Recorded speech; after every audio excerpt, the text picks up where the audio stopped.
오늘 본문은 공간복음서인 마태복음, 마가복음, 누가복음에 모두 기록되어 있는 이야기입니다. 예수님은 이름이 알려지지 않은 한 도시에 며칠 동안 머무셨습니다. 마가복음 10장을 보면 예수님은 이혼에 관해 질문을 받으셨고 어린아이들을 축복하기도 하셨습니다. 그러나 이제는 예수님의 사명이신 십자가를 지기 위해 예수님이 움직이셔야 할 때가 됐습니다. 그래서 예수님이 길을 가시는데 한 청년이 엎드려 이야기했습니다. 오늘 우리가 읽은 마가는 그를 재물이 많은 남자였다라고 말하고, 누가는 그가 관원이고 큰 부자였다고 말합니다. 그리고 마태는 그가 청년이었다라고 말하고 있습니다. 이 셋을 모두 종합해 보면 그는 굉장한 사람이었습니다. 복음서의 기록들을 보면 예수님을 찾아온 사람들은 어떤 사람들이었을까요? 몸이 아픈 사람들이었죠. 몸이 아파야 예수님을 찾아오고, 내가 해볼 방법을 다 써보고 안 될 때 예수님을 찾아왔습니다. 그리고 마음에 큰 근심이 있을 때 예수님을 찾아왔습니다. 그런데 이 청년은 몸이 아파서 찾아온 것도 아니고 마음에 근심이 있거나 자기가 어떤 방법을 다 써보고도 안 될 때 찾아온 것이 아니라, 이 사람은 자기가 많은 것을 가지고 누릴 때 예수님을 찾아온 사람입니다. 심지어 그 사람은 복음서에 나오는 모든 것을 능가하는 예리함과 그 다음에 열정이 있는 사람이었습니다. 17절을 우리가 보게 되면 예수께서 길에 나가실새 한 사람이 달려와서 꿇어앉아 묻자오되 라고 말하고 있습니다. 그는 달려와서 무릎을 꿇었습니다. 뜨겁게 내리쬐는 태양 아래서 달리는 사람은 거의 없습니다. 또 무릎까지 꿇었다니, 이런 그의 모습들을 우리가 미루어 볼 때 우리는 그의 어떤 열정과 간절함도 볼 수 있습니다. 그는 단지 어떤 궁금함을 넘어서 열정적인 사람, 또 진지함이 있는 사람이었습니다. 그 다음 구절을 보게 되면 그의 질문은 이렇습니다. 선생님, 내가 무엇을 하여야 영생을 얻으리까? 라고 질문합니다. 이 청년은 지위, 권력, 돈만 있었던 것이 아니라 앞서 말씀드렸듯이 예리함도 있었습니다. 내가 돈을 어떻게 하면 많이 벌 수 있을까요? 또는 어떻게 하면 더 높은 지위를 얻을 수 있겠습니까? 아니면 제가 하는 일이 어떻게 하면 더 잘 될 수 있을까요? 를 묻는 것이 아니라, 어떻게 하면 영생을 얻을 수 있습니까? 라고 예수님께 물어보고 있습니다. 제가 학교에서 이제 수업을 들을 때 한 교수님이 이제 하시는 말씀이 있었는데요. 그것이 무엇이냐면, 어떤 학생의 수준을 가장 쉽게 파악할 수 있는 방법이 있는데, 그 방법이 무엇이냐? 그 방법은 그 학생이 하는 질문을 보면 알 수 있다고 하셨습니다. 그래서 그 당시 저희에게 그냥 와서 나에게 질문하지 말고 공부를 해서 나에게 질문을 해라 라고 말씀하셨습니다. 그러니까 마찬가지로 우리는 이 청년의 열정적인 면과 예리한 질문을 보면서 이 사람은 무언가 다른 사람이다 라는 것을 느낄 수 있습니다. 여기서 예수님은 이제 이 청년에게 계명들을 말씀해 주셨는데요, 이 청년들은 이 계명들을 자기는 어려서부터 다 지켰다라고 말하고 있습니다. 그래서 예수님은 21절에 다시 말씀하십니다. 21절 우리가 같이 한번 읽어보겠습니다. 시작. 예수께서 그를 보시고 사랑하사 이르시되 내게 아직도 한 가지 부족한 것이 있으니 가서 내게 있는 것을 다 팔아 가난한 자들에게 주라. 그리하면 하늘에서 보화가 내게 있으리라. 그리고 와서 나를 따르라 하시니, 예수님은 내게 아직도 부족한 것이 한 가지가 있다. 너가 가지고 있는 것을 다 팔고 그 이웃들에게, 가난한 자들에게 주라. 그리고 와서 나를 따르라 라고 말씀하십니다. 우리는 이 본문을 볼 때 때로는 예수님이 일부러 이 청년에게 무리한 것을 말씀하셔서 이 청년의 길을 죽이려고 하셨는가? 아니면 이 청년이 교만하게 예수님의 어떤 율법을 얘기하셨을 때 내가 어려서부터 다 이미 지켰다고 교만하게 대답했기 때문에 홧김에 이야기하셨나 생각할 수 있지만, 예수님은 그 청년이 듣고 싶어 하는 것이 아니라 들어야 할 것을 말씀해주고 계십니다. 우리 오늘 본문 21절 앞부분을 보시면 예수님은 뭐라고 나와 있죠? 그를 보시고 사랑했다라고 나와 있습니다. 이것은 마태복음, 마가복음, 누가복음 중에 마가복음에만 나오는 특수 기사인데요, 예수님은 그를 사랑해 주셔서 말씀하고 계시는 것입니다. 그를 골탕 먹이려는 것도 아니고, 그를 곤란하게 만들려고 하는 것도 아니고, 그를 길을 죽이려고 하시는 것이 아니라, 예수님은 그 청년이 정말 영생을 얻기를 원하고 계셨다는 것입니다. 예수님의 이 말씀은 그 청년이 하나님의 계명을 다 지킨 것이 아니라 한 가지를 못 지켰다고 말씀하고 계십니다. 그것은 바로 예수님을 따르는 것입니다. 그는 예수님을 따르지 않고 있었습니다. 예수님께서 사람이 하나님의 계명을 지켜서 구원을 얻을 수 있다면 계명들을 더 완벽하게 지키고 그 계명들을 더 완벽하게 실행하라라고 이야기하셨을 텐데, 마지막 말에 나를 따르라 라고 하신 것은 계명들을 지킬 때 그 계명들이 핵심적으로 말하고 있는 것이 구원자 예수 그리스도를 따르지 않고는 영생을 이룰 수 없다라는 것을 말하고 있는 것입니다. 우리는 때로 이 부자 청년처럼, 이 젊은 부자 청년처럼 어떤 종교적인 행위로 구원을 얻으려고 합니다. 이 청년의 질문이 무엇이었습니까? 내가 무엇을 하여야 영생을 얻겠습니까? 내가 무엇을 해야 합니까? 라고 말하고 있습니다. 만일 우리가 열심을 다해서 천국을 갈 수 있다면 열정적인 성향을 가진 사람들에게는 아주 좋은 소식일 것입니다. 우리가 만약 열심을 다해 영생을 얻을 수 있다면 그것으로 영생을 얻을 것입니다. 그러나 그 구원은 하나님이 주신 구원이 아니라 자기가 자신을 구원하는 구원일 것입니다. 최근에 우리가 로마서를 새벽에도 보았는데요, 로마서는 구원이 믿음으로 된다고 말하고 있습니다. 그래서 저도 이 본문으로 이제 저희 어린이 부서 아이들과 나누었습니다. 말씀을 나누면서 제가 물어봤죠. 몇 명 어린 아이들에게, 누구야 성경을 많이 읽으면 구원받을 수 있니?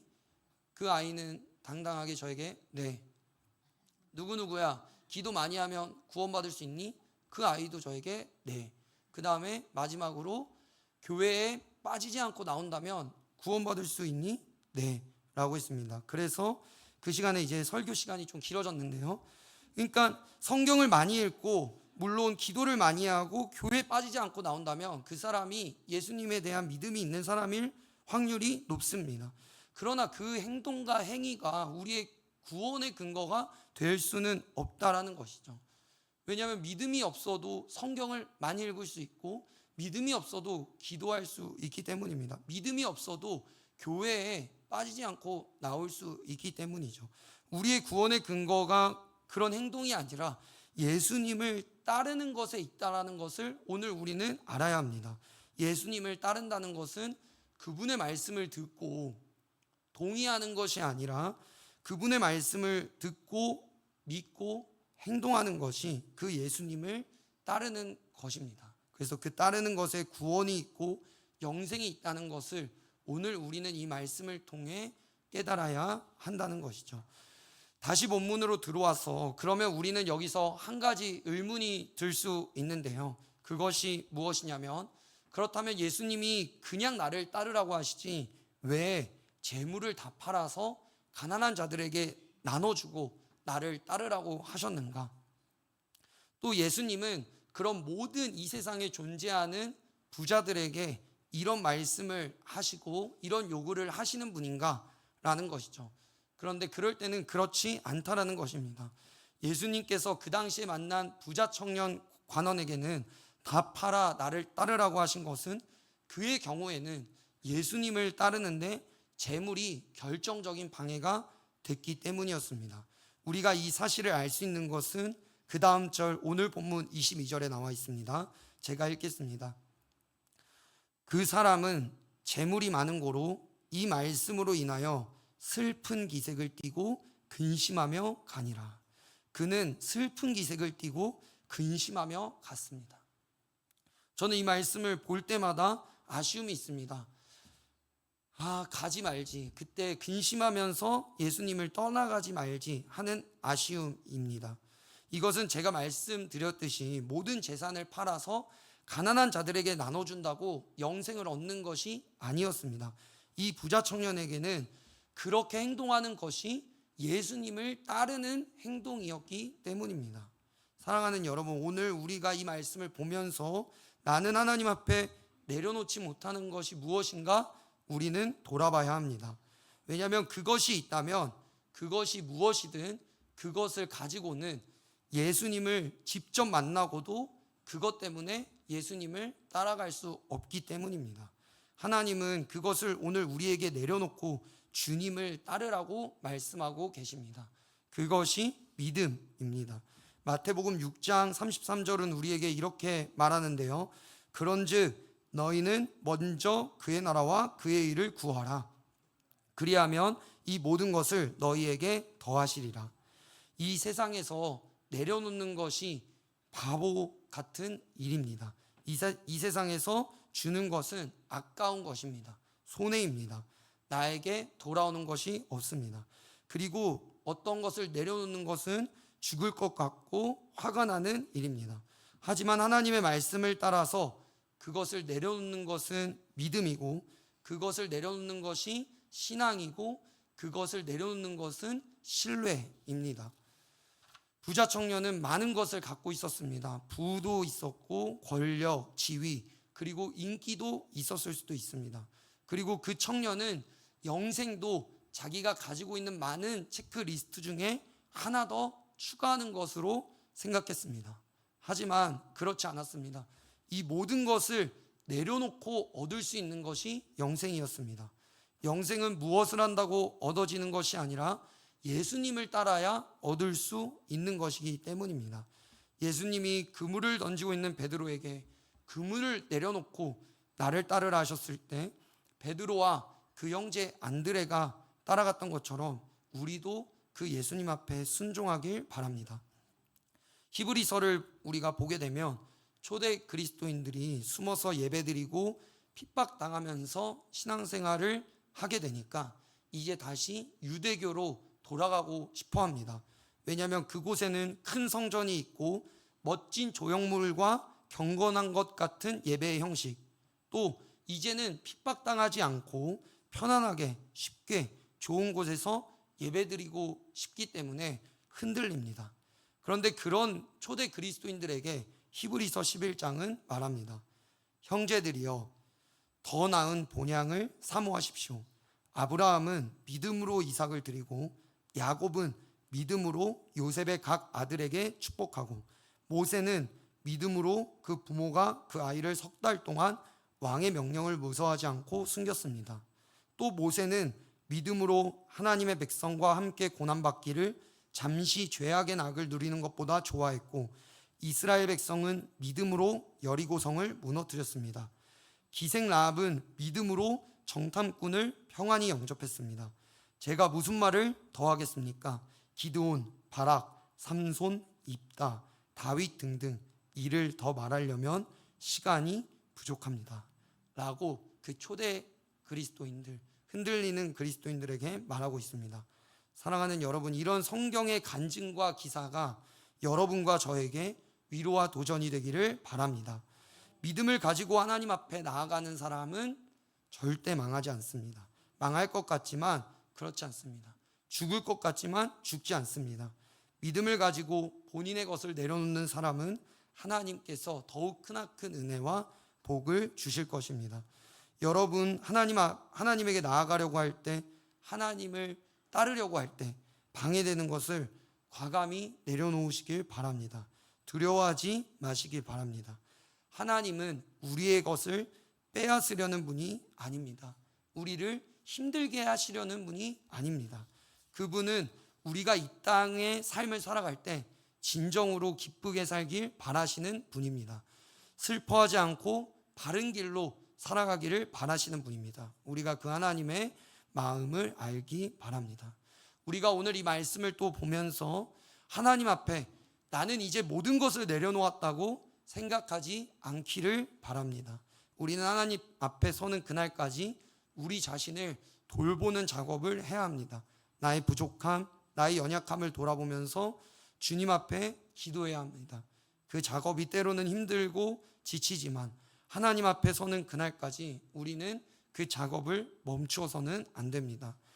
오늘 우리가 이 말씀을 기억하면서 우리도 함께 예수 그리스도를 바라보며 그분을 따라가는 저와 여러분이 되기를 간절히 소망합니다. 우리 오늘 이 찬양 보소서 주님 같이 찬양하면서 주님 앞에 나아가길